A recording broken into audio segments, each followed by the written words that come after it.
Welcome to another edition of Indiepocalypse Radio. We're here in the heat, just like sweating out.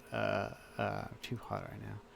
But I think a fan works. I think it'd be fine if I had a fan in this room. I think these microphones are now good enough that you would not pick one of these up. I say like I have a professional microphone, not just like that $80, 40. I can't remember. Somewhere between 50 and 80. That one that everybody else has because it's inexpensive and serviceable. But speaking of inexpensive and serviceable, Indiepocalypse, of course, the monthly anthology, is what this show is usually ostensibly about. Talking to guests from, Indiepocalypse, the broader. I getting upset with my taskbar. Sometimes I have two monitors and I have two taskbars, but on one of them, sometimes it decides I no longer want to pop up on that one. It's a real pain in the ass. But speaking of things that aren't pains in the ass, we have our guests here. And our first guest, who you may know from issue the 42 of Indiepocalypse Radio, or not Indiepocalypse Radio, Indiepocalypse, enjoying its last moment in the sun as the new child of Indiepocalypse, Andres Trujon. Andre, how you doing today? Hi. Thanks for so much for having me. My heart is definitely with everyone in Phoenix, as far as I know. Yeah, To be a little locally specific, yes, uh, but it's a hot one everywhere. yeah, I have a how in regards to how I'm doing. I have a cat just like swirling around me in my partner's house, and I'm just like carefully looking at her if she won't knock something over. So I'm kind of anxious, but still very pleasantly, I don't Yeah. know, a feeling about being here. So All yeah. right. Well, here we have in the Indie Pockets Radio. So I am recording in a cat-free zone. No cats Wow, that's allowed. The door is nice. closed. Not permitted. Hard line, very hard line. They have other places they can go hang out. This is actually I don't think they would want to hang out here anyway. But uh, it's just like a regular space. But speaking of places that cats may or may not want to hang out, cats like hanging out on tables. Your game here. Wait. No, I got things out of order. I need to know. How did you hear about Indiepocalypse? I mean, I'm following you for some time. I really don't know. I really don't know. I've been interested in like each scenes for a long while. I think I got there through Anthropy and the queer games I was like, yeah, in school interested in and whatever. And as my career starting as a kind of games writer was all about weird and independent games. So found out about itch, and then I guess the algorithm served me you, and now I'm here. Oh, perfect. That is part of my informal survey in which I find out how do I get people to learn about this thing. Uh, I don't know why, but the cat is like judging me right now. I think positively, it's like I too I hope love so. independent video games. I But mean, Indiepocalypse is arguably a catnip for indie game lovers. but speaking of, I was trying to think of cats in relation to Indie Apocalypse. I allow no cats around my magazines or my tapes. This is all, once again, like I said, a cat-free zone. The Office. Uh, but that said, tell me about my pandemic table, or yes, my pandemic table. Yeah, well, I guess it's a weird for me to talk about it, which is something I reflect on in the exclusive Indiepocalypse 42 page I submitted. Ah, yes, the But post mortem.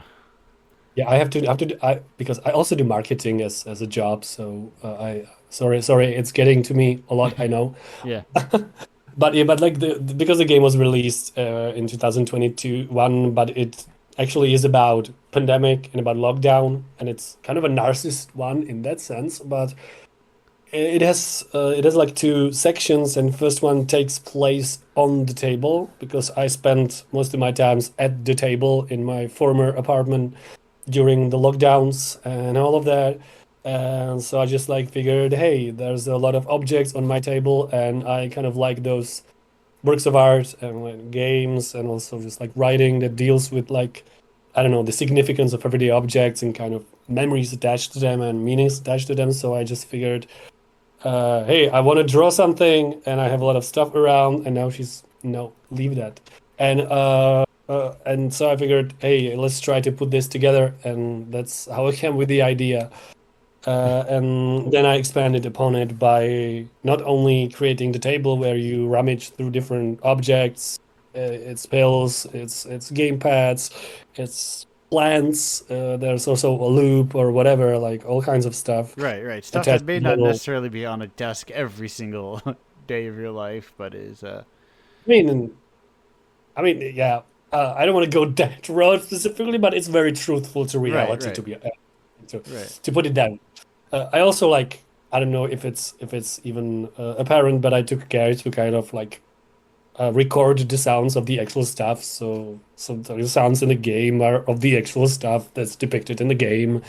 So that's kind of, I don't know, important for me to kind of have this auditory imprint of them. Right. And then it like the second part of the game takes place on a desktop of a fictive computer, which again is drawing on my fondness for games like Hypnospace Outlaw or like Nina Freeman's Sabelle and other games as well, which are like depicting this fake, or not fake, artificial Right. UIs of a computer, and there's like mail, notes, and music, and yeah, and you can find more writing there. It's like also the game is just like a vehicle for my writing, I guess, Yeah. in a sense. Right, right. Well, I But mean, I guess it wouldn't work without the game, so it's like both ways around.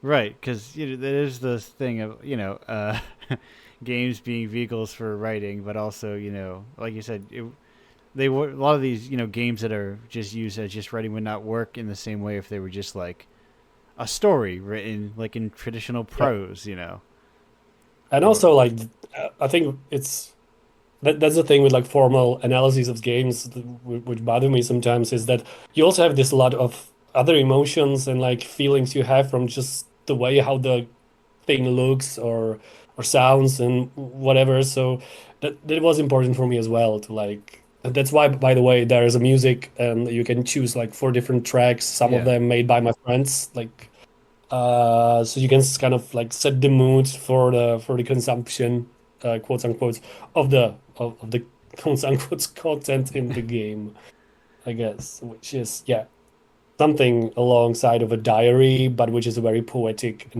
diary. I try to convey some of the anxieties around freelance work, pandemic, loneliness, I guess friendship, and also yeah, disrupted work-life balance, I guess. right, right. As the two kind of like become one, and sometimes it's better in some ways. Of course, that it's like, oh, there are now more opportunities to where I can just work from my house. But if you are bad at like creating that as a separate space in your house, I can imagine that can be a whole other kind of nightmare of like, oh, I punched out of work and now I am in the same spot that I was for 8 hours, but I am In the now, same Discord, almost yeah, like because okay, the work ends in this Discord, and then you switch to other Discord where you play with the same people, like Age of Empires or whatever, or like right, Dark Souls, and it's and you only like yeah you only got away to bring another food which will be left over, and now it's in the game because right, there's a right. leftover food in the game because you don't have time for cleaning because you feel low. uh, But that's a whole other, and that aspect of life that just becomes sort of permanent. But it's also real nice to not have to drive to a place or be geographically limited by jobs. Uh, I Yeah, I guess like in yeah, I mean I don't know if you want me to comment on that, but no, no, I don't. You don't need to. I'm just talking. Uh, but speaking of just talking, so and you do. Speaking of games and organizing, you do organizing of yourself of your own, right? reorganizing what? Sorry. Like game with game events and local organizing Oh as well. yeah, it's true. Yeah. I mean, it's not something that's been running for 42 issues. No, but that 42 That's sounds a like a big vote to you, number. that's a vote to you. I If mean, you I change that had to number like, to 3.5 years, sounds a lot smaller. I mean, it does not, to be honest, but sure, or whatever you like. It Yeah, was just like thanks so much for being here for the community because it's remarkable. right, right. But yeah, you're right. We're for a second year now. We're doing a small festival of I think my friend calls it playful media, which is like or playful festival, which is kind of quote of a maze festival in Berlin. But I like to call it like a independent or underground game art or art games festival, Yeah, which is called Final in Czech here. And I mean, I was ever since I started being interested in itch and the scenes here, I was I was really like it was a time it was like I don't know 6 years ago or something, and or yeah maybe six five whatever, and there was just wasn't like a scene to really talk about in that regard, and I was felt like well they are making such a cool stuff in Americas like probably I don't know like just seeing all this stuff in English being put out in English, and I was yeah, like, wow, they have festivals, they have like all these creators. That's fine, that's great. Like you can find all these weird games and whatever. Like you can, yeah, you know what I mean. yeah, yeah. And then like gradually it kind of started changing because we got this like semi-art game development program in like one of the local universities, and also a little bit more people just I guess like took up those stuff. Uh, I guess. So we decided to kind of put those together and like create the first showcase of those games like in Czech, which still means it's not big. No, I no, mean, but yeah, like, I don't uh, count the amount of people, but like I guess we had I think 20, I don't know, 15 or 16 games in the first session. We printed a 3D printed copy trophy. So it was nice to just like hang out and put these people together, even though we knew most of them, but we didn't know everybody. And yeah, and also what's important for me is not only like that we're making a indie game thing, but we're making an indie game thing in a traditionally fine arts space yes, because yeah, I also like study PhD at Academy of Fine Arts, study games, but at an art university, which is weird and has its own peculiarities. But it's also interesting in a sense that I see a lot of young artists using games as a tool or as a medium or just like doing games for their exhibitions. So we felt that it would be great to have it in this kind of nudging into this context a little bit. It yeah, wasn't as successful as I imagined it to be, but it's something that I found particularly interesting to kind of open up what underground and weird games can be, not only to like nerdy game developers, and I count myself among them, so it's yeah. just like with the biggest respect, but also like to have those artists archetypes peek in. Right, right. Because and as art is changing, like it's kind of like an age thing where more people are just growing up with Yeah. games as like a part of their lives, or just games as an accessible, easy thing to make. It's Uh, also like really remarkable that like we have people like Ville Kallio from Cruelty Squad. I know it's not like super underground game, right. but what's interesting about it for me is that it's like a super like our super a really successful game which has made a lot of money for him. But it's a game which was made by a guy who dropped off from fine arts world after doing like your typical contemporary art exhibitions, and now he's on Steam. So Right. that's this kind of like thing is interesting for me. And also like Jeremy Coulier is like an example of guy who's having his stuff on itch.io and also doing exhibitions. So there's quite of those some there's a few of those types which cross the borders, and it's really interesting intersection to me. Yeah, I think that's the interesting thing of getting more people like because some of the tools have become easier to use and that kind of thing. It's Exactly. it's easier for people to come from like a different arts background and come into making games and provide that different like I can only imagine how different a game design college course and a fine art course are different from each other. Yeah, yeah. Like through and through, like what the classes are about, like what your peers are like, just the whole the history of the art you're approaching and that Mhm. kind of thing. And it's interesting and it's great because it provides that different perspective and that That's sort what of I'm trying to do in my teaching, by the way. yeah, I mean, I I don't teach game design because I mean I don't know enough about game design, I guess, to teach it. But I teach something that's like game theory, or is more like different ways how can we look at games using different theories and like think about games. And I teach it to like future game designers, Yeah. and it's interesting to see them confronted with like yeah, like I don't know, some stuff from age and also some theories about it. Like games don't necessarily have to be fun, because like fun is just one modality of doing games, right? Right, right. So that's that's always interesting to me to see how they look on their faces after they've given me a presentation, which is totally fine. On like I don't know, 4X strategy after me telling them, hey, play Lim or whatever by Mary Kopaz, or something like that. And also like to circle back a little bit, what's cool for me and what I was thinking about actually when I was making the game that is in the Apocalypse, the My Pandemic table, is that for people like me, I think what games allow is this like I'm looking for the word in English, but it's like collage like approach Right. where I don't think I draw particularly well. I don't think I mean I don't think I do particularly great music or whatever. But in games, I can put it together in a way that kind of makes sense as a whole, even though like my drawings are arguably very crude and I don't have a sense for perspective. For example, in my Yeah. drawing of the future, But I'm looking at my screenshots. But like I feel like the games allow you to like, and especially like those games we are talking about, like or like the context we are talking about them, really allow you to yeah, to like combine things and see what happens. I mean, yeah, the like great example is probably yeah, like the alien melon, and everything's going to be okay, right? That's the yeah. ultimate game call. Yeah, because there is so much, the the intimidating part of games is that you have to do every other art form in order to make them. But the plus side is that because they're all kind of like being merged together in this way, you kind of, they carry the load for each other in some ways.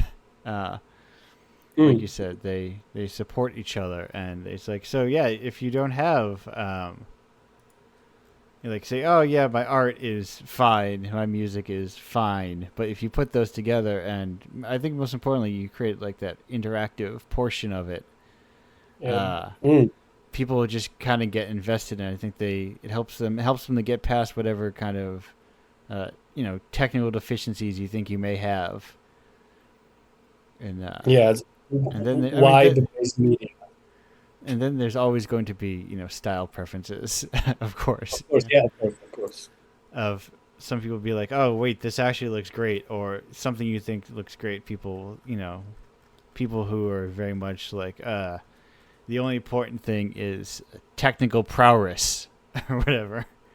Uh, how many polygons are on this model? Yeah. I mean, I don't think I have any. I probably no. I wanted to say I don't have any polygons, which is probably not true because I don't know about how graphics I work. think it has to But be 3D. So as long as you're not in 3D, I think you don't have any okay, so I polygons. don't have any polygons. Right, I you don't have just any have polygons. pixels. So zero. That's zero polygons. Yes, unless it's vector. I don't know if vector. I don't believe vector graphics has pixels. They have math. Yeah, they don't, but I know. I mean, I shouldn't say anything more because otherwise, people will unfollow me or something on Twitch.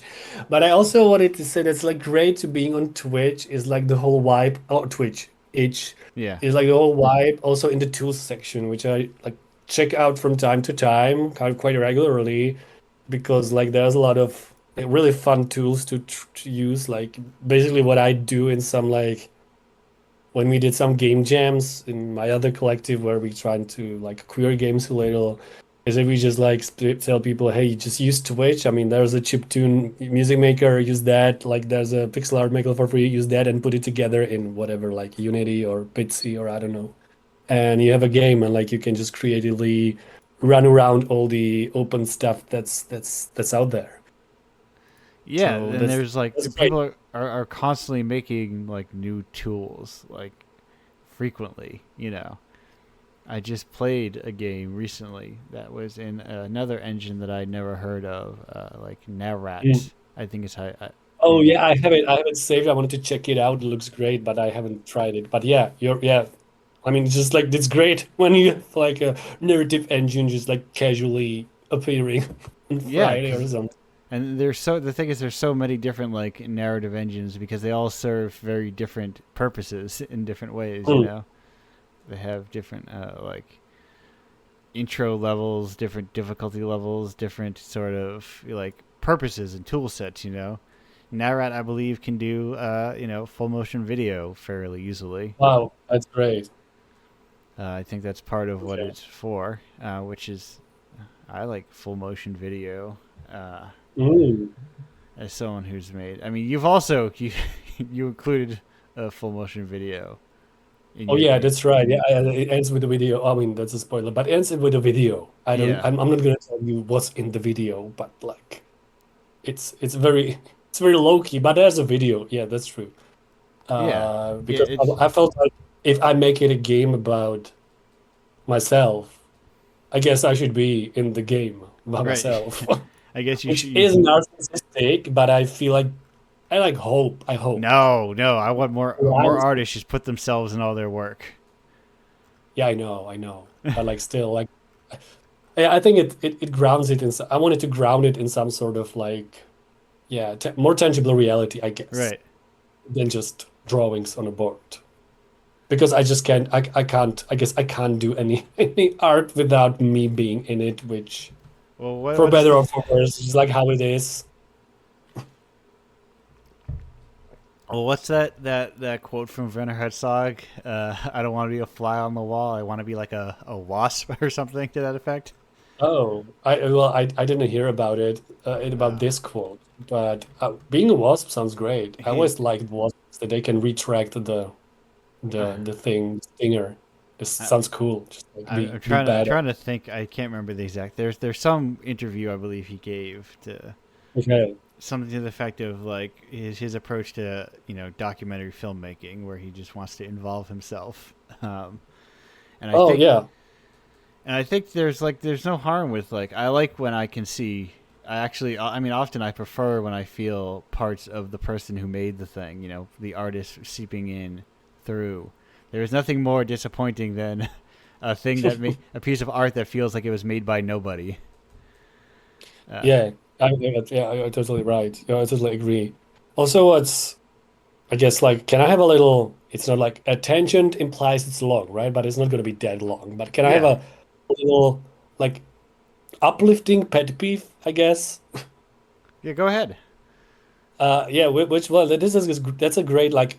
I also write about games, so this is probably more like a critic in me talking, and I'm not necessarily talking about my games because that would be unnecessarily narcissistic as well. But I feel what's great about Edge and all the things we've been talking about, and not just Edge, obviously, it's on Steam too, but about this like alt games. I think I Right, heard the right. alt Just games term people somewhere. publishing Like games on their own websites.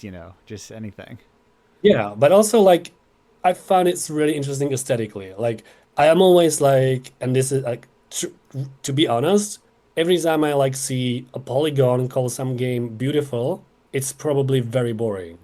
Like personally, very boring. Yeah. It's like yeah, you have like very cutesy, like I don't know, hand drawn, whatever, watercolor animation, and it's like I've seen this 1,000 times. But then I go on Edge and I see some person just like randomly putting, I don't know, sprites together with like meshing like real photos there and adding a 3D cube with like overblown bloom or whatever.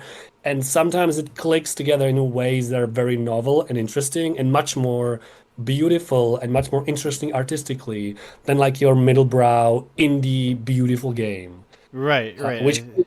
nothing against those artists. I mean, the fact that I don't think it's particularly interesting is nothing against their crafts. And I think I No. should take. I mean, I don't. I again, I can't draw probably, Right, right. That's but like like, I think of the my epitome of this sort of thing, and it's the gorgeous whenever you see someone like oh look at this gorgeous portrait someone made using a ballpoint it was only a ballpoint pen, and I'm like it just looks like a portrait I guess, you know there is you're right there is I think there's a certain safety to like um people who are making commercial art also. So they're just kind of like they don't make you. Yeah. I mean, you say that, but you mentioned Cruelty Squad. People love stuff that is different. Yeah, that's a very peculiar game that I'm so surprised it was so popular, but also like the because also the and control scheme is so weird. Like you have to Right. relearn what you learned about different like immersive sims or whatever, I because know. like it forces you to like redo the stuff, which is great, and I love how it like points to the habit of just playing your typical FPS and subverting it. But yeah, that's I guess it's a great example of like that those weird artistic approaches are still viable even if you hit the jackpot in the Indiepocalypse at least. Right. Uh, I think it is more the whatever like the polygons and such. You know the it's the larger cultural impression that will tell you. They just kind of move towards safe things. Uh, Yeah. this perception of safe things, and then constantly things will come out that don't appear to be safe at all, and that people love because people don't actually exclusively want those sorts of things. I don't think. Yeah, I mean, I also play those kind of games, right? I mean, Yeah, I don't know. people contain multitudes. you know. Yeah, I just finished like I was a teenage exocolonist or whatever. So that's a game that's I don't know. It's not really daring artistically, I guess, but I still Yeah. enjoyed it. So, obviously, you don't have to play Oko Spiel like every day or something, which is a great game that's I guess a really like emblematic of this collage approach for me Right. at Right. least. And the guy, You can just play regular video games every now and then. I mean, I'm a Just big fan of Dark Souls, which yeah. I've been I love I've been Dark Souls 2, by the way. I really love Dark Souls 2, which I have to put it out there so people on the subreddit will make fun of me or something. I've been playing. Before this show, I was playing Spriggan Lunar Flash. Uh, What is that? so it's a Japanese. Is was that right? I just typed in Spriggan, not the whole thing. No, Lunar Verse. My mistake. Spriggan Lunar Verse. Luna. I've been playing through all the FromSoft games, Oh, okay. and that is it's like a Spriggan is an anime Wow. manga turned anime. I think it just got like a new anime recently, maybe. But Hmm. anyway, um, the point is, it's a game from Software. I've been playing through all their stuff, so I'm a big. Wow. I go in these like long retrospective sort of things sometimes where I want to be like, okay, I just want to play all of these FromSoft games. Remarkable you have the time, though. I mean, Well, this is another thing I like about weird games is they're short, right. which is a real thing if you have a job and 4-month-old puppy. Oh, see, I have a job, but I take my weekends off. The cats take care of themselves. Uh, I Yes. don't go out much. you know, that's the other secret of Indiepocalypse is the Andrew's absence of a extremely active social life. But that's not a bleak thing. I actually really like it. I'm a solitary person, despite hosting a weekly radio show. Uh, Generally more solitary and private, so I like it. Gives me time to do that sort of thing. Yeah. I mean, hmm. No, I just like really like I know I have the last minute, but I guess. But I was to kind of circle back to the pandemic topic and end up on a weird note. I was playing Dark Souls 2, I think, yeah, during the second lockdown or something Yeah. for the first time. And I really felt like, wow, I mean, it's kind of a silly thing to say, but for me it was like really like an allegory, like it worked as a allegory. Is that the Yes. word? I don't know. Yeah, Allegory. Yes. allegory. Allegory, fuck. Yeah. No, you got it. Allegory is Don't like worry. the situation we had. Like you're this like world that has basically been like yeah, stopped or like whatever. And you have these like shadows of others or other people like being there and like the only way you in the real world interact with people is through their shadows on the screen and occasional delivery of food which is like Right. kind of an invasion or whatever. So I like really felt like fuck, I'm playing the capitalism now within COVID, and it was Dark Souls 2 all over. Yeah, All I mean, it listen, always has been, you know. it's not going to work every day, dying and recovering your souls every day when you think about it, you know. Yes, true. But before we go, uh, with, this segment is coming to a close. I have one question for you, or two. I have two questions for you. I forgot I have a second standard question. You can answer them as quickly or as shortly as possible. First question: what is your favorite type of rock? I think I would. I mean, this is really pushing pushing on my limits of my knowledge of English rock names. But like, English rock name not required. well, I mean, does bismuth count, or is it rock? I think it's close enough. I think those are considered to be rocks. Okay, I like bismuth because I want to like pour the bismuth crystals at some point in my home. So that's a plan with bismuth. And what about now? This is an optional question, or optionally answered question. Do you have a favorite Toho character? Toho. Toho, yes, Toho. Okay, yeah, no, I haven't played that. I'm sorry, but I No, like no, Monica. there's no I need like to Monica. apologize. It's strictly optional. I like Monica from Doki Doki Literature Club, I guess. Okay, that's adjacent, perhaps. Yeah, I mean, there's anime girls. Should be, Yes, right? yeah, that's close. That's close-ish. But Andre, thank you for being here. We're gonna go on break soon, which is to say Yeah, now. thank you. Thank you Um, so much for having me. It's a real pleasure. no, listen, it's the beauty of the internet is you can just talk to people all over the world. You don't have to do it. You just do whatever you want. You know, it's all Wow, good to awesome. know. Uh, anyway, we'll be back in like 3 minutes and 17 seconds. Goodbye.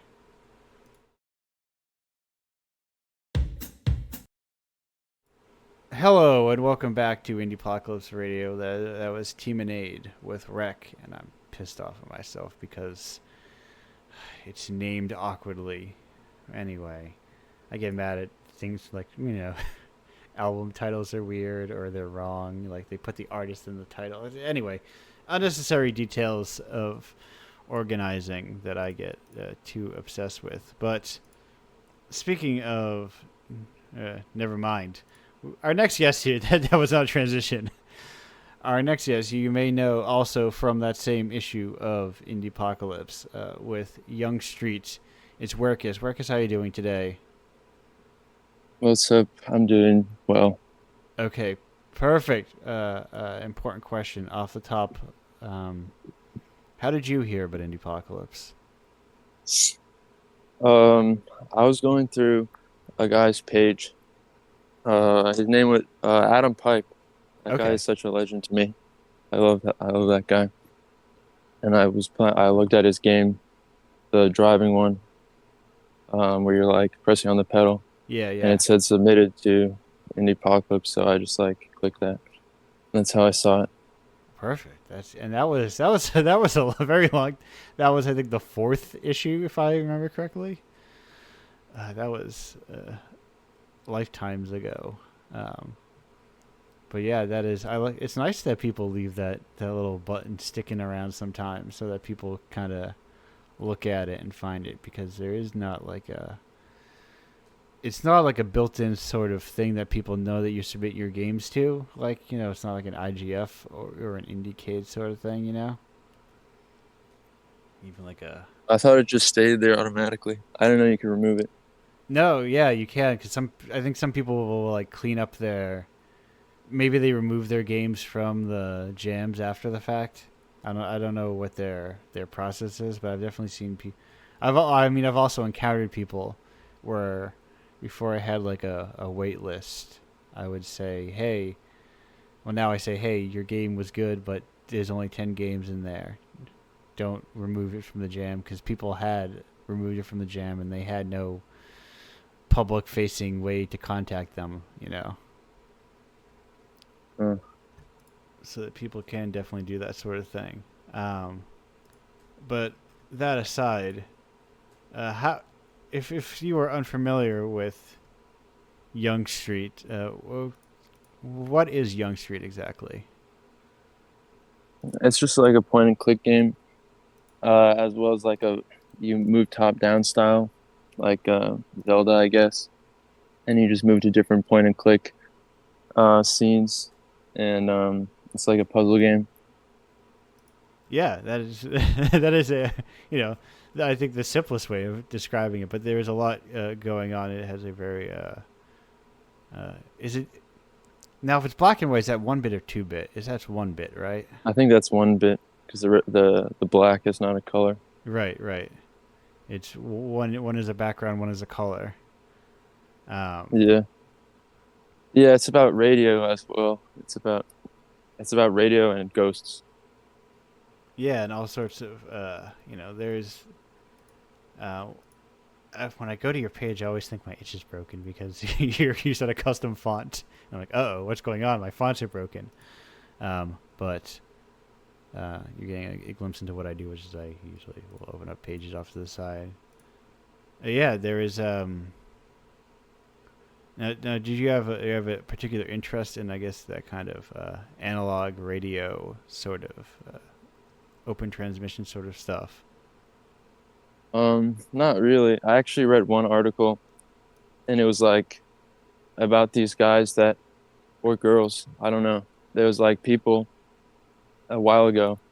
I have a very cursory knowledge of it, but it was Yeah. like they they looked for I don't know, they were called something kind of cool like frequency chasers or something, and they would like look for naturally occurring radio frequencies created by the earth and by lightning and stuff. And they usually sound very like eerie, and they're like whispers and chirps and stuff. Oh, So I okay. just thought that was a really cool like legit mystery. Like that was a real occurring, mystery of like earth and stuff.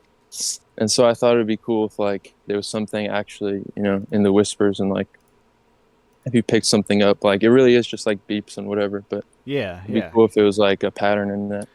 Right, because right is I never heard. Now I'm similarly fascinated by that idea because it is nothing that is real, but it is like radio waves are a thing that exist and we just like use them for this particular purpose that we made, but they're not. We didn't invent radio waves, we didn't invent. Yeah, I literally didn't know that, so that's why I thought like that's so epic. Like Yeah, radio's been around since like Earth.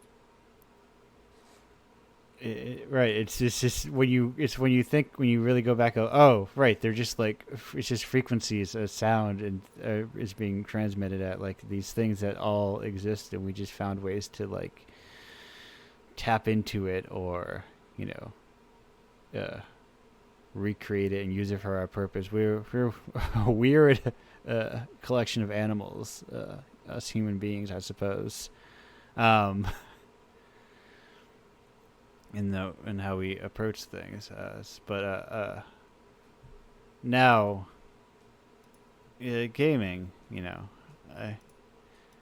I'll try. Oh no, I should know. If I was a good interviewer, I would have remembered this ahead of time.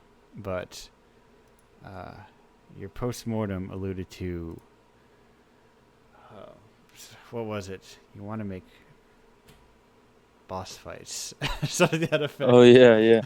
Yeah, I really want to make an action game. I Yeah. feel like this game is really morose and it's really, slow. Right. And I Right. just really want to make like a game that, has a real hook and has some action and stuff.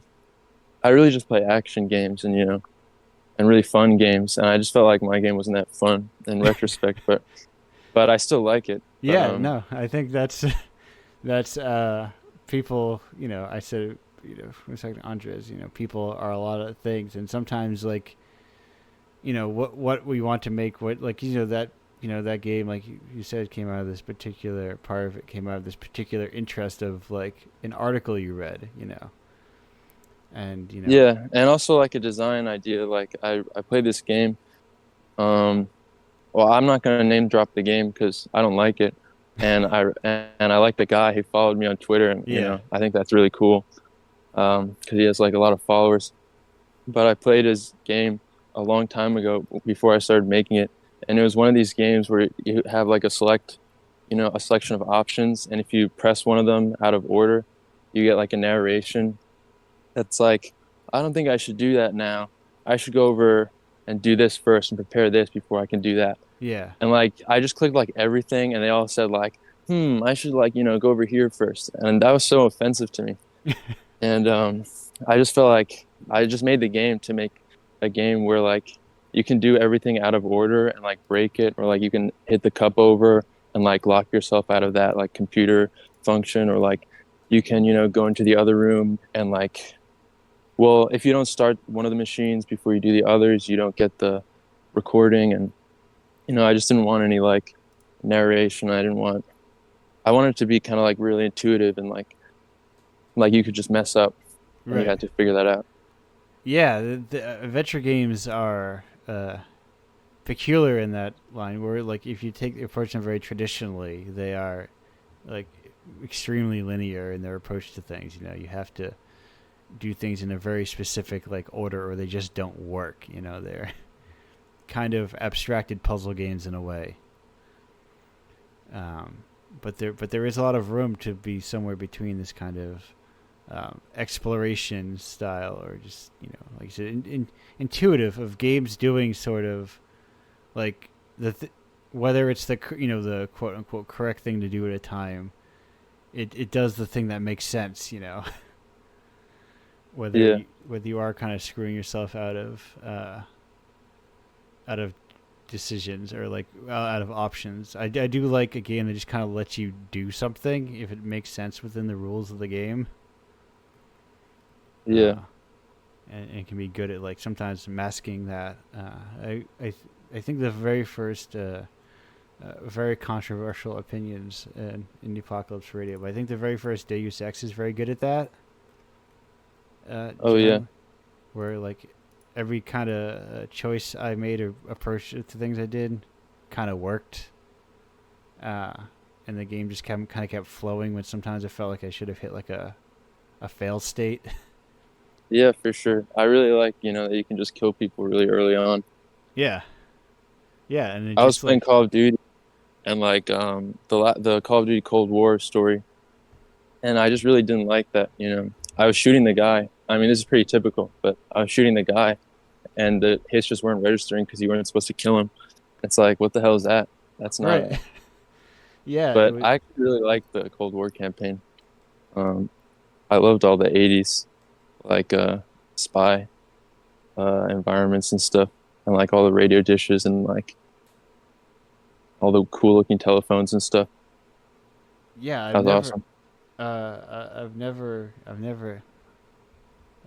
played a Call of Duty in my life, but there's a lot of people on them committing like a lot of time to just um, like the recreating this specific sort of space, all the times, and they have like it's why I try to approach things like what is their goal, in making something is how I like to approach art most often, and Yeah, to be like, well, what is their attempt? Call of Duty's attempt is not to make an adaptive immersive sim, So yeah. They just make like beautiful environments sometimes. Like I was just like walking around the CIA headquarters, and it looked so beautiful.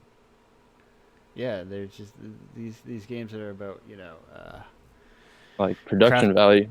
crafting this very pretty hallway, Yeah, And I think aesthetic design can go a very long way. I'm looking at your little guy here, and it was one of those situations where I had seen it beforehand and had no context for it, and then I saw it after or then seeing it again, like, why does this guy look so familiar? And it's like, oh, because I have pictures of these little eye worms on my own computer.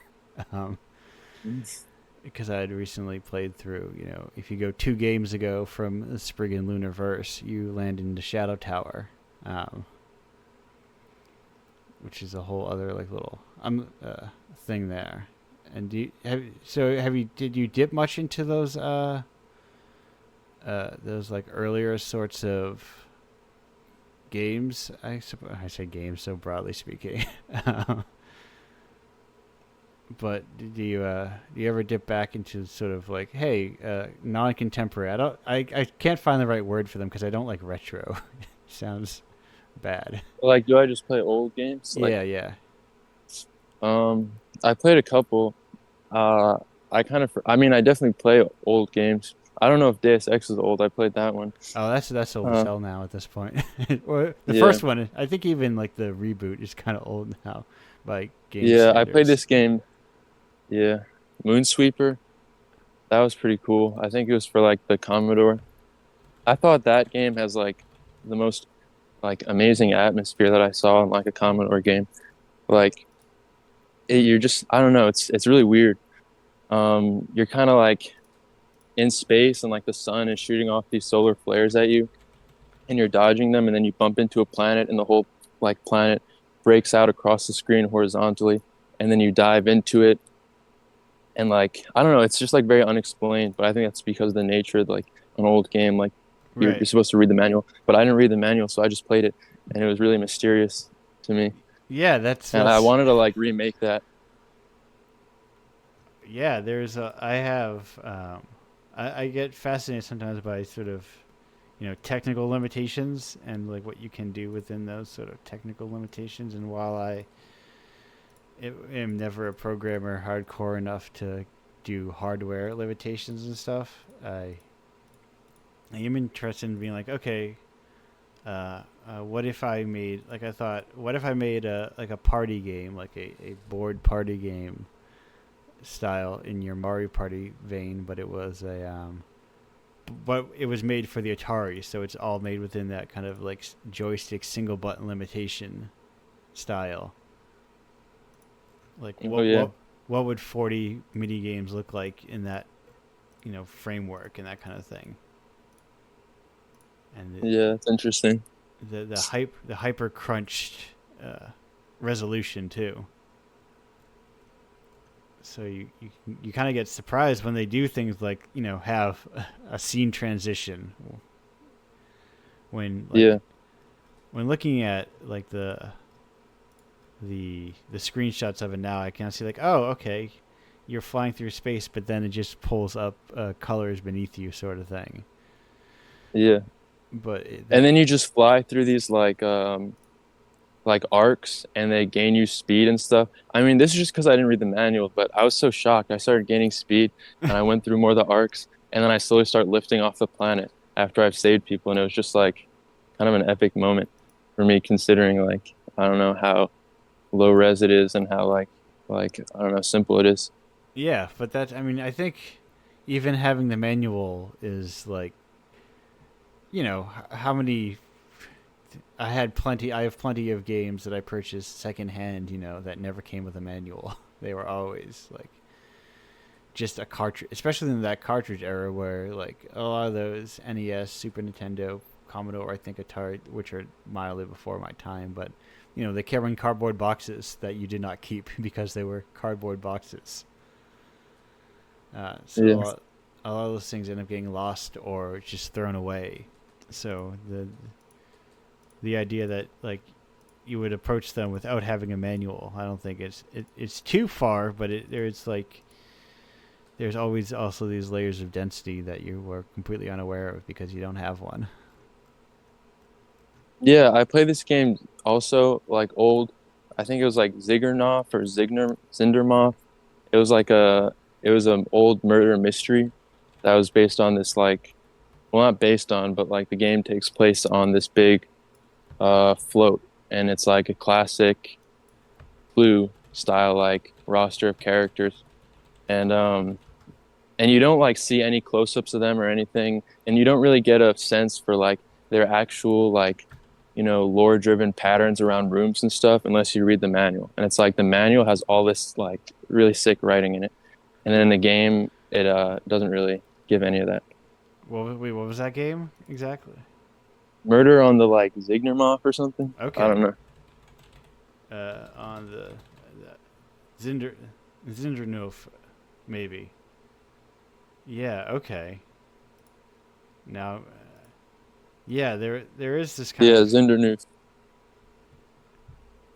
I'm just looking at. Okay, yeah, there is. Because I think there is like a kind of a broad historical flattening of older games, into like what is like what our impressions of them are, when I think games were always sort of strange and experimental around the edges, and there was always like it's art. People didn't suddenly uh, learn Yeah, definitely. forget how to make art when they started making games. Yeah. There was always this sort of approach to it, and you can tell it's a good one because it's a very long article on Hardcore Gaming 101. That's one of the good signs. I always wait. Sam Derby, is that even written by a? That name looks very familiar. Sorry, I'm going down these kind of long holes. I'm like, did that person also make a game that was in Apocalypse? But that's beside the fact. There are all sorts of this. I highly recommend people to, if you're like looking for something to do, just go on, you know, slam yourself over to Hardcore Gaming 101 and just like hit random article and be like, huh, maybe I should play this game. And then, because there is so much like stuff out there, like the gaming canon feels very narrow compared to, I think, like other artistic canons. Yeah, it does. I got on Backlog recently, like Letterboxd or whatever, Yeah. for games, and like everyone's and this is not always true, but like you have to dig kind of deep to find a game on people's top 4 or 5 that like I'm not aware of, and I'm not like aware of every game or anything, but like they're just like the big indie hits, like, or like the smaller indie hits or whatever. Yeah. Like the first interview mentioned like Cruelty Squad, but still like people know of that. But like I'll go on Letterboxd and like click a review of some movie I like that someone like did a positive review on, and everyone's top 4 is like some like super cool. Not everyone, but there's like a Yeah. lot more. It just feels endless when it comes to like looking for new movies compared to games. Yeah, I think people, I guess it feels like people like aren't as adventurous, generally speaking, um, or there's maybe there's less pretension too, maybe, uh, where there isn't like if you were like an art snob, if you were like, what is a Sight and Sound top 100 games, Well, I think they made it. Yeah. Somebody made something like that, and it was kind of what you would expect. I forget what site it was. It was for I think it was for an English site. English being, England site, but I forget what it was. But it was, British GQ, I think it was. Yeah, and it is very much like and there's a lot of recency bias too. And those sorts of things. Like people go, oh yeah, I do love whatever, Breath of the Wild. Breath of the Wild is like 4 years old, Yeah. and I mean I like it plenty, but there's so much like space for. Oh, that was their top one. Like, yeah, if you compare this GQ list to that Sight and Sound poll, where their top film of the 100 was Jean Dielman, and Yeah. that and Breath of the Wild are like universes apart Yeah, for sure. in terms I of. don't really know why that is. I haven't really thought about it. But I don't know if just like it's harder to make a game that stands out at this point in time without a budget, even though it's so accessible. Yeah, Like, I think that's definitely like part. I think part of it is like their kind of like inherent like software toy background, that like it'd be like if we came to making movies, but movies started off like very strictly as like instructional videos, and that's like their core identity. yeah, And then people are like, oh, what if you made art with them? I guess, and that's like people are like, well, I guess. But is it fun? It is. It is very weird. I think part of it also is, uh, you know, games traditionally burn people out constantly. So what is the old guard? The people have been there for 10 years. Yeah. So I wonder if that is that kind of thing which kind of creates this tendency towards recency. Uh, yeah, it is. It's such a strange thing because I think do games have to be around for like 50 more years before they get there? As someone's saying, it's like games are still in the 50s, but whatever. In the 50s, they were making Haxen or whatever. They were still making like. Well, actually, but did anyone like Haxen in the 50s? Who knows? Where's our German expressionist movement in games? Yeah. But I feel like that's not an accurate.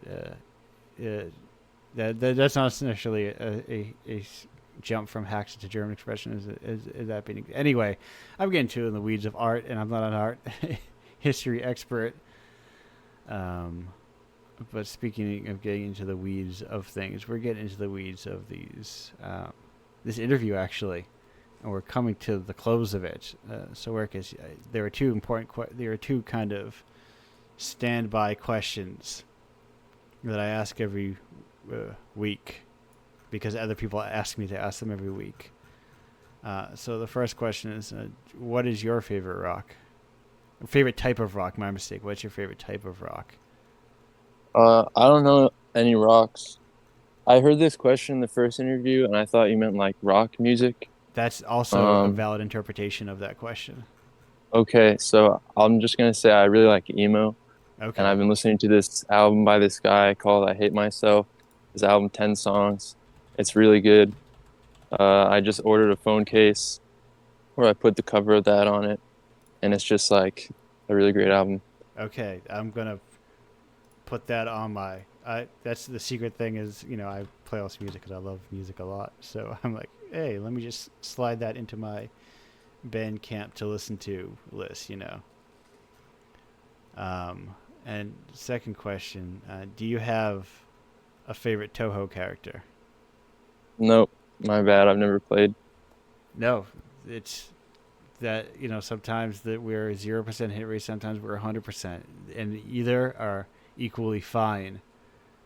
That said, we're gonna go to a break. I'm still pissed off at this taskbar. I have to turn it off and turn it back on again.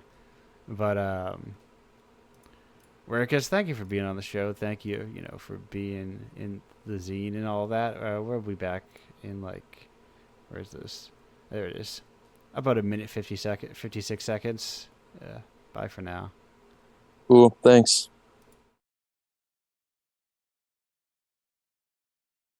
But welcome back to Indiepocalypse Radio. That was The Knit Separates with all the pretty pieces. We're back with both of our guests. Hello, Marcus and Andre. How are you doing today? Wait, no, that's not what I asked you. I already asked that thing that gets me to start talking. What's up?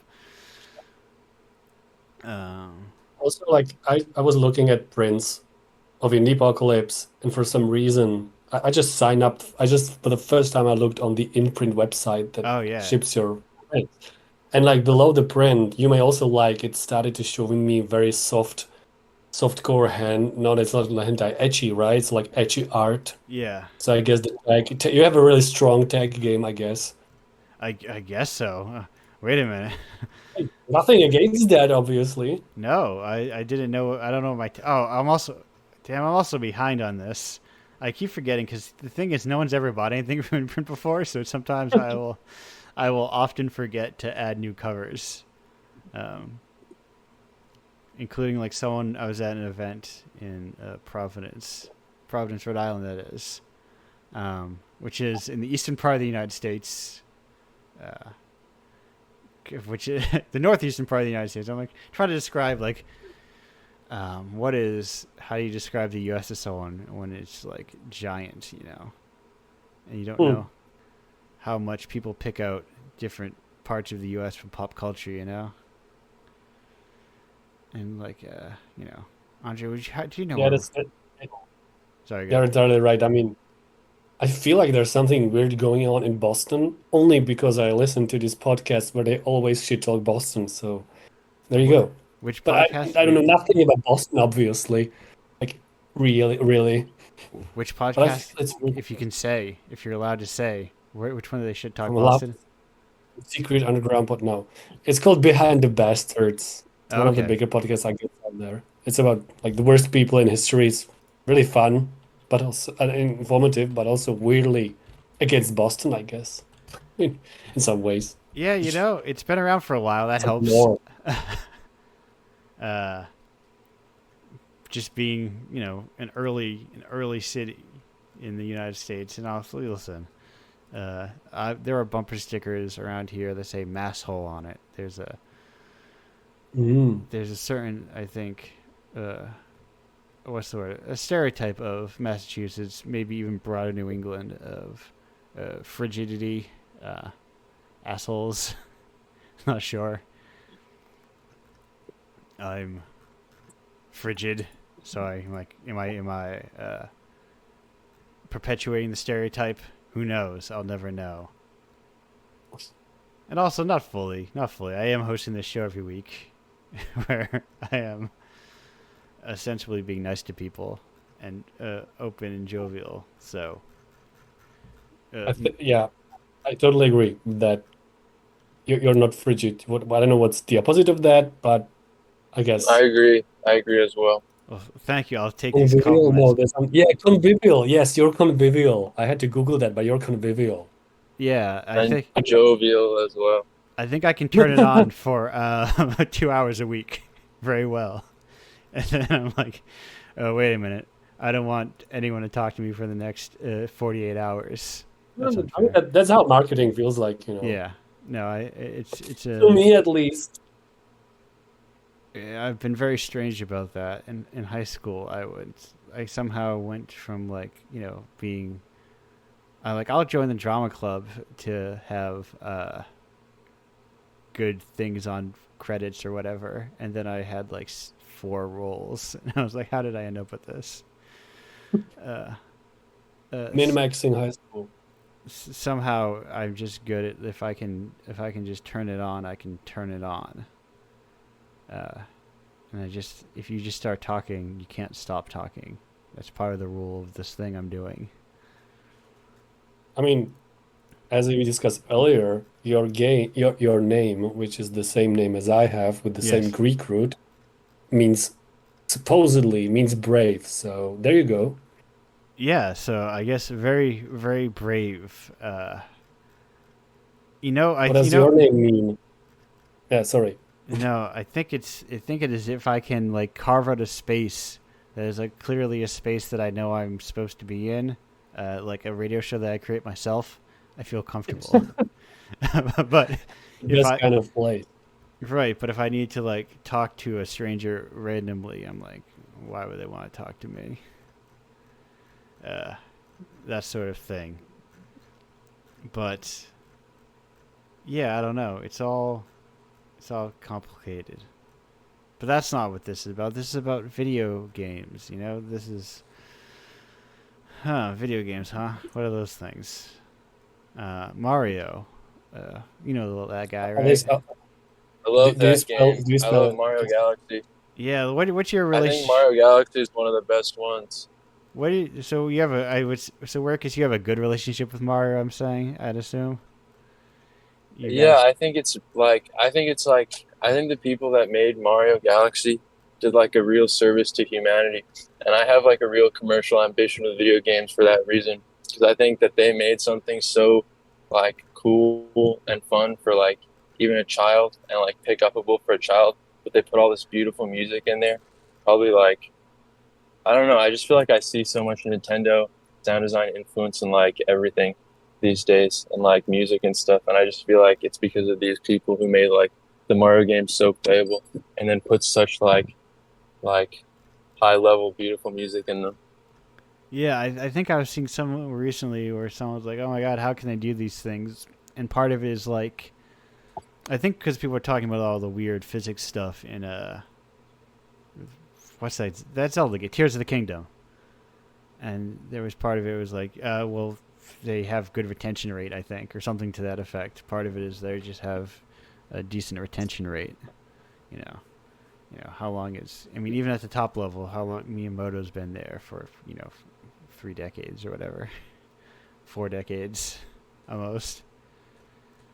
And just having like people who are like stick around for a while, you can sort of like build on your own ideas and kind of, oh, there's Super Mario Galaxy number 40. I was looking at this list of that top 100 list. I was looking to see what the oldest game was. And I think it's going to be Mario. Super Mario Brothers, that is. Could you imagine if Super Mario Galaxy was the oldest game on apparently the top 100 games list? That would be a true indictment of the quote-unquote experts, I think. It's also very strange to see, like, Elden Ring on here, you know? Like, Yeah, but I like that one too. yeah, Do you like that? I haven't played it. I'm working my way there slowly. And that's gonna be very. I'm eager to like if you share somewhere your thoughts after that. That's because like I haven't played the older FromSoft games like Kingsfield and whatever, but people always like tell you like, oh, you can see the design principles already there. So I'm like, yes. Shadow Tower is like it is Souls, and it's like there are different systems, but like the whole aesthetic of it, the whole kind of like a lot of the ethos of it is like very much like what modern From Software stuff is. And also, I love the look of all this stuff. They have really strong design in those games. If you're watching live, if you look at Werkis's little avatar there is from Shadow Tower. And they nice. Have a lot of good little freaks in that game. I will check it out because like I think like Dark Souls 1, 2, 3, mostly 2, as I've stated earlier, are for me mostly about the atmosphere. I mean, I like the combat obviously, and I think the combat works really well for the atmosphere and is almost like a romantic painting at times in the best sense possible. So I have to check out that one because that really works for me. The aesthetic component. I think atmosphere-wise, what's it called? I think Kingsfield 3, Kingsfield 2, US has a better look to it overall. Like it's because Shadow Tower is within a tower, so it's mostly corridors and caves and that sort of thing. But Kingsfield 3 has got some really cool looks to it. And that's also where you've got the first instances of people, or the first kind of real clear instances of a lot of people who are doomed and they're laughing. That kind of whole soul stereotype, you know? Yeah, it also feels a little overdone, to be honest, at this point with Elden Ring. I mean, I have my quarrels with Elden Ring, but also like I mean, the Find Lords stuff is getting a little bit, I guess, safe. Well, the thing is, that's always been like that's kind of like their bread and butter stuff. Okay. That's just what they like making. They're like genre creators. Okay, maybe I'm too harsh. Yeah, and that I mean, or I think that's just what you don't have to like it, but that's what they like to do. They like to make games about doomed kingdoms and corrupted kings, you know. That's their reason for existence. But a lot of it's cool stuff. I want to start like very small scale journaling of the games that I play. That's very interesting because I've never done that. Yeah. But I've seen two things I remember. There's a Polygon video about journaling in games, which is interesting. But also, I'm very fond of the game Sunless Sea. Yeah. I played it first, I don't know, 7 years ago or whatever, 8. I don't know how. Maybe it's not that old even, but like a long time ago, I guess, for somebody of my age. Yeah. and I voraciously read about it, and there was like somebody took the game and actually started writing their own diary of their journey through the game online. It was a really nice stuff to see there, like the actual captain's diary, because in the game you are commanding a underground ship and you have a small-ish captain's diary there being generated, and somebody took that and just like chronicled their own journey like a captain of a ship. Yeah, like So it was great. yeah, It was really thrilling read, to be honest, because the game really lends itself to that kind of. Yeah, yeah. that's cool. I don't know how much I would strictly do like journal style, but I have like as I'm playing these games, I have these loose thoughts about them, and it's like I don't Oh, really have the time to write like long thought out blog posts, but I still want to say things about like Final Fantasy when I play it. I still so have is this whole show a secret psyop of Final Fantasy criticism? no. I like it. I played Final Fantasy 7 and I liked it.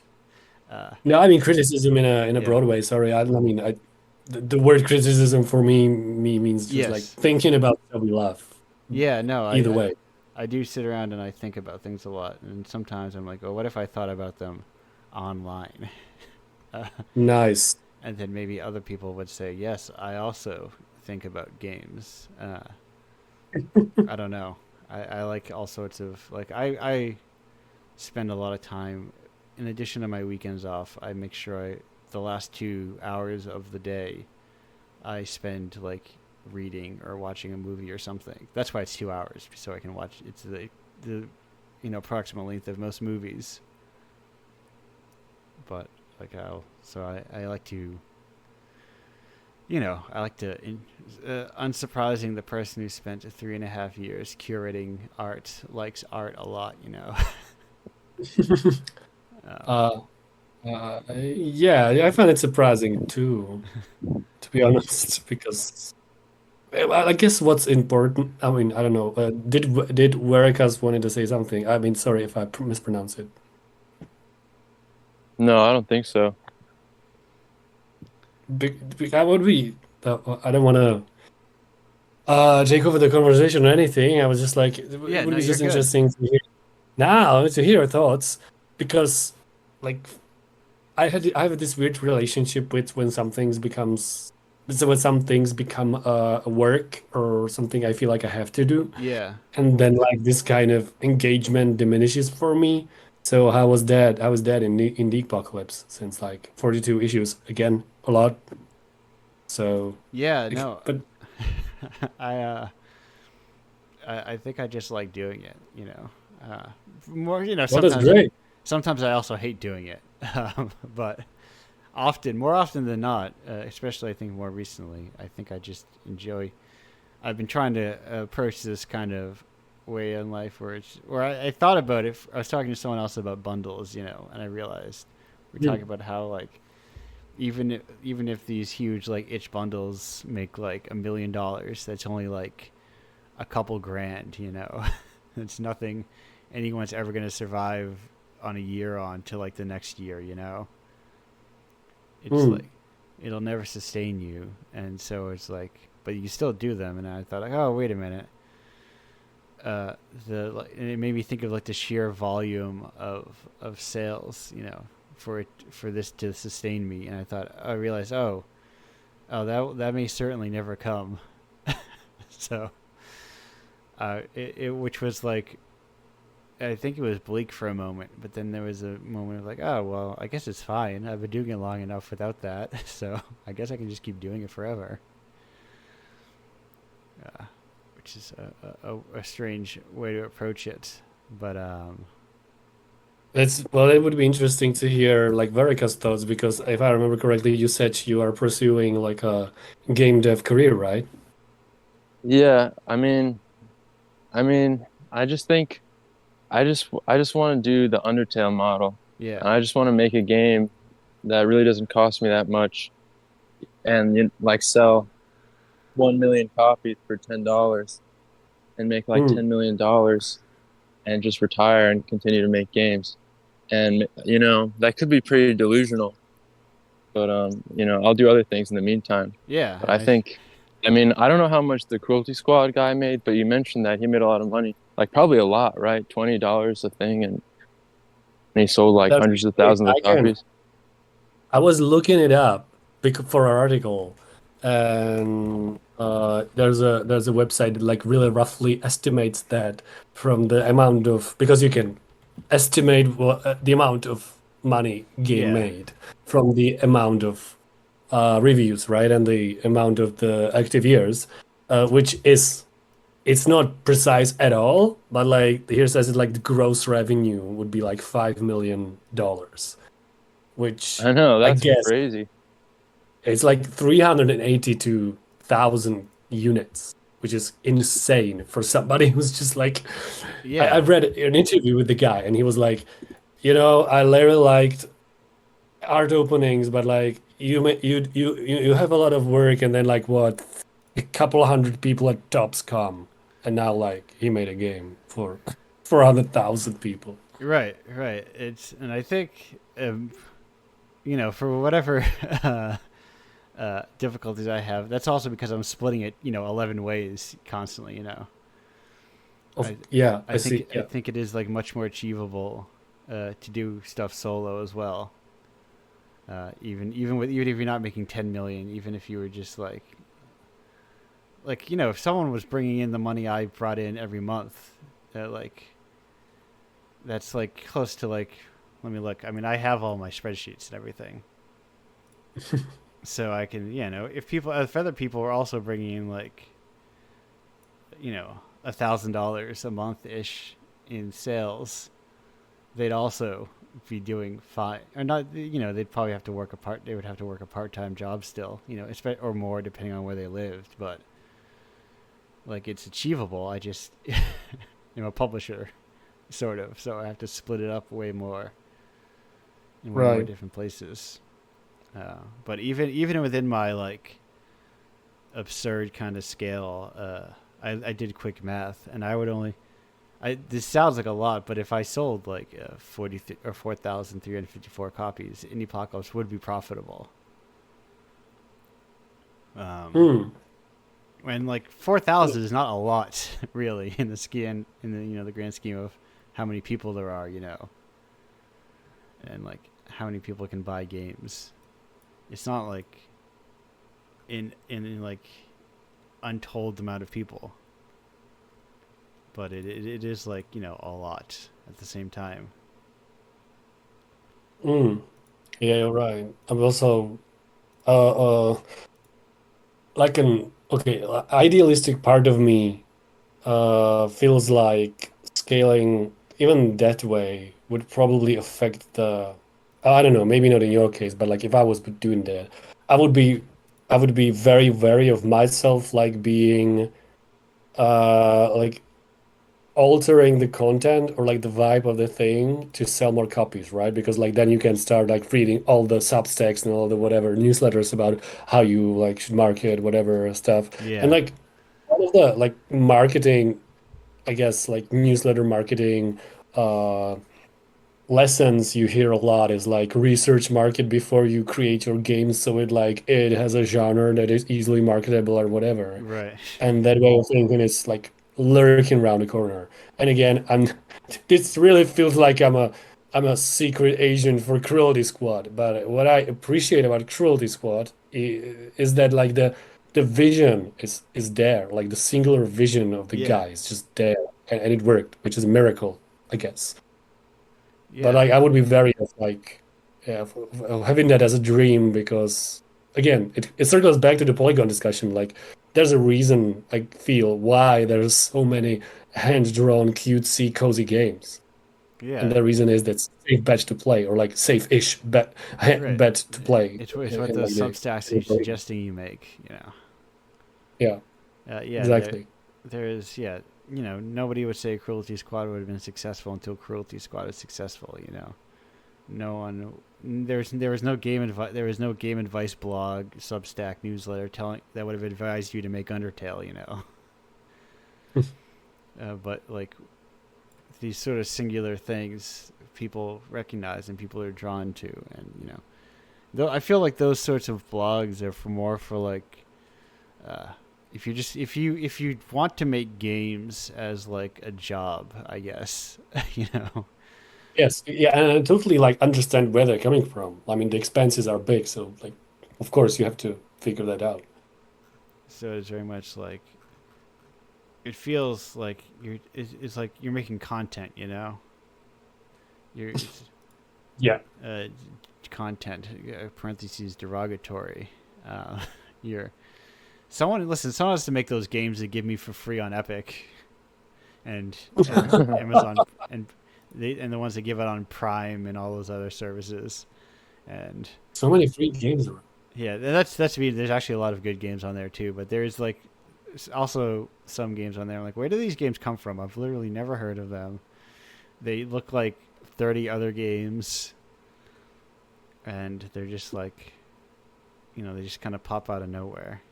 And there's infinitely. I mean, if you went to Steam, there'd be like 8 billion games, that all kind of look similar-ish. They're like cut from this similar cloth because it's like, and they're probably profitable games too. That's the thing, because you need to be like, you need to make money, and hopefully, like in some cases, like maybe that's what I'm being mean, because maybe that's what those people want to make. Also, oh nope, vanished. He's like, I've had enough of this game bashing, your indie game pretension, or whatever. But anyway, we're approaching.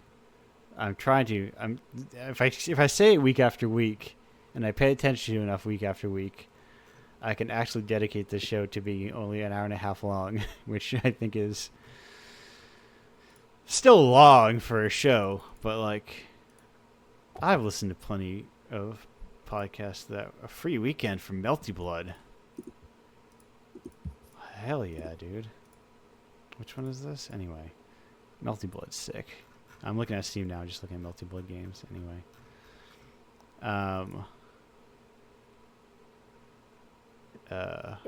The show, right? sorry for going offline. I accidentally. No, I'm getting.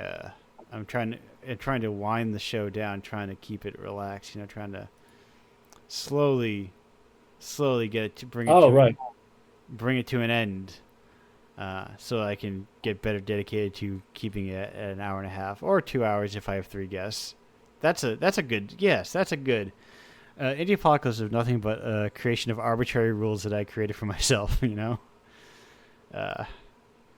I mean, the earlier we end, the more time we will have to pour those bismuth crystals afterwards. Yes. The faster I can go get burritos or whatever, which I need to go get one of them. As part of my whole after show rituals, I like. I mean, that's such a cultural thing too. Also, like I would be probably saying I'm going to get a kebab, not a burrito, here in the continental Europe. And I would be getting a Coke Zero. That's good. I do not. I have not drank soda, or no, I drank soda fairly recently, but I have taken away soda from my life. I like it. It's not sugar free. I mean, It is sugar free, so I just feel like there's no problem. Although my mom told me aspartame gives you cancer, and they confirmed it in some sort of New York event. I don't know if that's true, but probably is. Yeah, I think WHO came out with their report on aspartame, and they said, sure, you shouldn't drink it a lot, which most people don't do. So it's probably like not good in terms of as percentages of cancer when you drink it a lot, but right. like for the normal consumption. Right. I wonder if I drink Coke Zero like every day. But like even then. I don't know, but like you're Yeah. still probably fine, I guess. I think it might be one of those things where I remember someone saying like, "Oh, red wine is good for your heart," and then it was like, "Yeah, if you drink enough of it, that you would die." you know, like just like the volume that you would have to drink to get the beneficial proponents of it. I believe I I mean, saw. also like with those things, I feel like even like even a bit of alcohol is wrong for you. They say in regards to the wine, right? Like heard I also heard this stuff talked a lot, like one whatever 100 milliliters. I don't know how that is in FLUOZ. I'm sorry, per day of red wine, like is good for whatever for you. And then like they switched it to like every bit of alcohol is actually bad for you. But then again, like, do I want to live the rest of my life without alcohol? I don't Right. know. Would that be worth it? I think if you break it down, most of the stuff we invented for ourselves is bad for us. But it tastes good, and ain't Would it be that? would it exactly would it be worth to live a life without aspartame? Listen, as someone who has switched to went from a job who was walking around, I was walking around a lot, and then I switched to a more sedentary job, and then I noticed the effects of having a very sedentary job, but still eating a lot. I'm like, damn, I cannot wait till I can eat good food again, and a lot of it. But I mean, in the depths of my mental health issues, which are actually present in the game, yeah, in the in the Indiepocalypse, to circle back, when I was like the worst, I guess, like the worst in the worst place, at least I had this Asian restaurant with their coconut, whatever, rice, fried stuff. And I was like, God damn, thank you at least for the food. That's gonna be there for me. At least the food. So you're yeah. totally right. No, I got very into Yeah, food. for me it's just alcohol. And And I'm that's there right now, and that's in my game too, but not the alcohol. But there's like mushrooms in that game. Did anybody beat it, by the way? I haven't talked to anyone that actually got the endings. Now I got a lot of within the stuff of it, but this is the secret. I don't even remember if it was a secret. But I don't always fully beat all the games in the apocalypse because of time restraints. Uh, but I did not beat it. I don't believe, but I did get a decent amount of it. It's like a good box to poke around in. I think, but it saves, so you can always go back to it.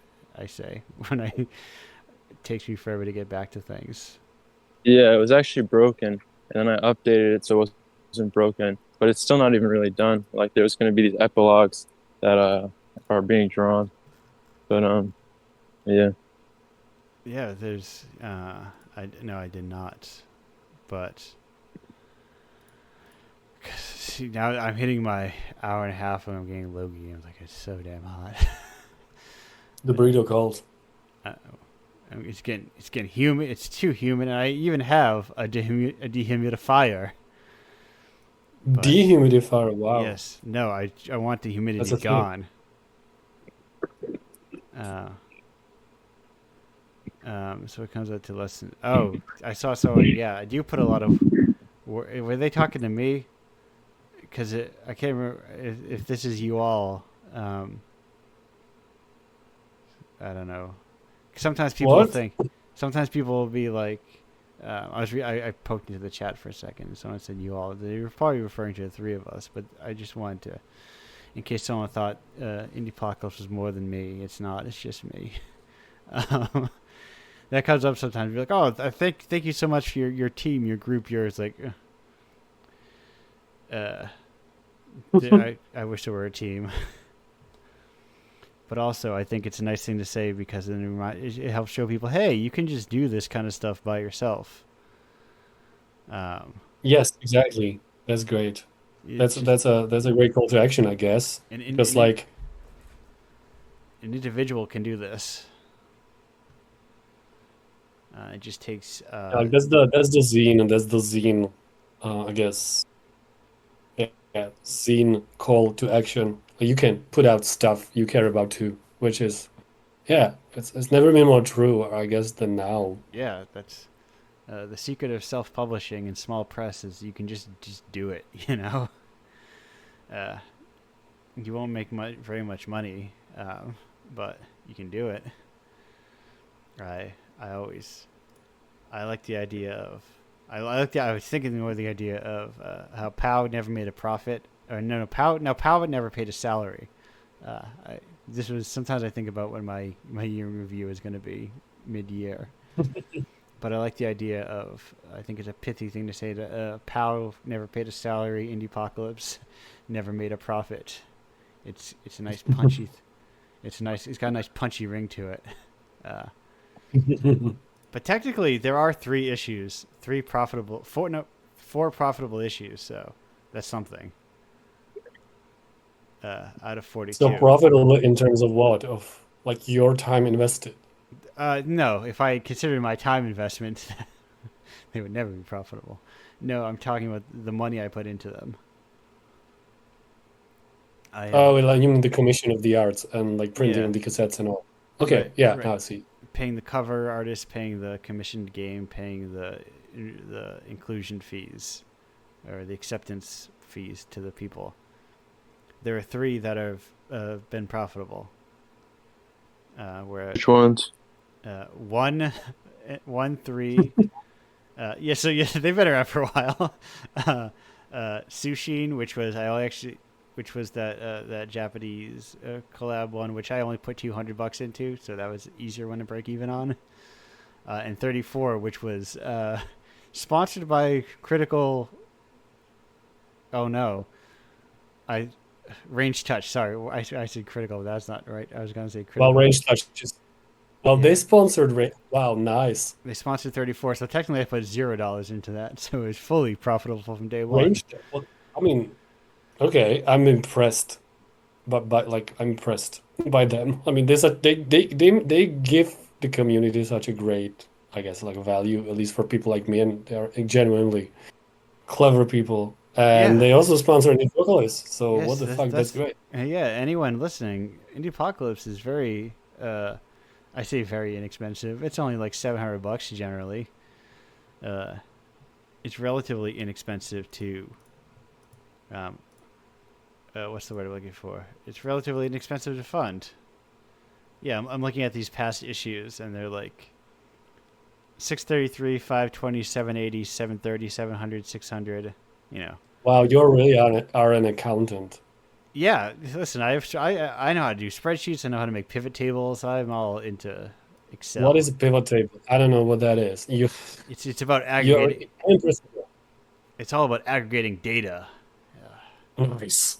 I went to school for economics. I'm good at math, sort of, and using spreadsheet software or whatever. Yeah. So if there's anybody from Riot Games listening, please fund Indiepocalypse. Yeah. Right. Yeah. The only rule is you can't tell me what to do. You have to allow me, much like I give to everyone involved in the zine, you have to give me free creative oversight. The only creative oversight I impose on anyone involved is I tell the cover artist that it has to say Indiepocalypse. Otherwise, I don't impart any kind of creative oversight on anybody, because why would I? What's the point? You know, I'd rather people just make what they want to make. I think that's far more interesting. But that said, this time, for serious this time, I am winding it down, shutting it down. Andre Werkus, do you have any last burning questions or statements? Last remarks, you mean? Yes. Fuck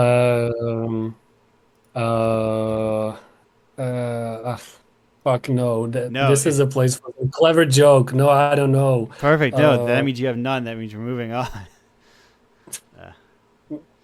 I guess. So, Don't judge me too hard for my accent. no, listen, we have Indiepocalypse is international. I have plenty of non-English speakers on the show. You know, Nice. I have no My issue with secret wish. My secret wish is to make Eastern European accent sexy. I have no issue with accents here. I'm getting better at interpreting them. I'm getting used to the letters. It's all part of the show. The world makes all sorts of different stuff. Speaking of people making different stuff, Werkus, you make stuff. Where can people find your games if they want to find them? itch.io /Werkus, I think that's just it. Werkus.itch.io. It goes the other way around. Yeah. Yeah, and that's Werkus with a C-U-S at the end there. And it's Yep. W. Yes. Oh, yes, that too. Also, right. if you come from a place that kind of plays around with your W's and your V's. Andre, where can people find your work? Should they wish to find it? If they can spell my name, they can find it on H2 or like I have a portfolio website, whatever. Yes. But like you have to solve the puzzle of spelling the name first. Oh, and I can solve for you right now. That is as ONDREJTRHON.CZ or CZ. Wow, my name has never sounded better. Yeah, Like, thank honestly, you. never. I'm becoming. If you do 116 episodes of a live show, you become a better speaker eventually, sort of, kind of. And you kind of, you find your rhythm. You find how to. I'm honestly surprised that I spelled the word so rapidly, so quickly. But anyway, yeah, I encourage people. Hey, get your own. Having your own website is cool. Even if you just have your own URL. Like, even if you don't have your own full website, if you just get a domain, you can just link that to other things. But it is like your domain. I agree. Yeah. I agree. Or even if you don't have your own domain, just make your own website. Go Right. on NeoCities. Yeah, that's so if things don't like fall apart, if everything falls apart, you still have your own website, And you don't have to be dependent on other people's websites. Like Indiepocalypse.com is technically not even the domain that is like I use for my website, but I pay like $15 a month, and then I redirect it to everything, including my website. Which is to say, if you go to Indiepocalypse.com, you can buy all the issues of Indiepocalypse, all available there for sale through my website. You can just download them off of my own, not my server, but a server that I'm paying for that I uploaded. In addition to places like Itch. Yeah, listen, you have to. I am fiercely independent, so I want to be able to sell things through my own site in addition to like Itch and stuff. Because what if Itch went away one day, For some reason, like, am I going to go to Game Jolt? Steam? No, I'd rather have my own website.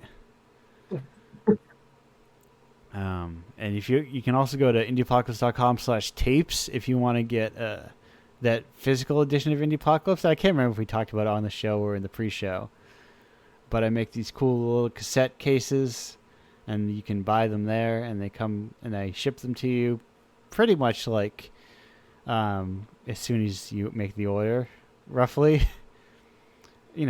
Given that I even shipped one today. Like after I got up and did a little working around, I went to the post office and shipped it away. And they're cool. They're cool little things. The cover art looks real nice on those cassette cases. You can also sign up through Patreon, indiepocalypse.com/Patreon. It's where you get, if you want to get the actual physical like paper zine, because those are expensive, so I don't print those out by default. You can get them there. You can get, if you want to pay only $5, 5 cold hard American dollars per month, you get just the commission games. The most recent commission game was actually covered. I covered fairly recently. That is "Give Me Up" by Blueberry Soft. Was recently in an Italian, the art section of what isn't it? Let me get it correctly. An Italian communist newspaper, Il Manifesto, talked about "Give Me Up," by Blueberry Soft. So it's Blueberry, yeah. So yeah, in Indiepocalypse around the world, you know, these are, you want to get on those commission games. They're tearing up the charts. And I think like $5 for games from, you know, the exciting world of indie devs is you can't go anyway. Sales pitch. I'm not gonna. I'm tired of sales pitching. Indiepocalypse.com/submit if you want to join Indiepocalypse. It's the easiest way to do it. That's it. Actually, I think it's pretty much the only way to do it. Technically, you could email me, but I think that's annoying. When people say, "Oh, you should include my game," sometimes I'll post about Indiepocalypse on the thing and be like, you can submit your game here, and then someone will message me like, or they'll reply to me, even worse, they'll reply to me and be like, oh, you should include my game. I'm go, well, you should submit it. I don't have time to track down everyone's games through emails and DMs and replies and put it in one bucket so I can look in that bucket. Anyway, that's it. I don't have anything else to say.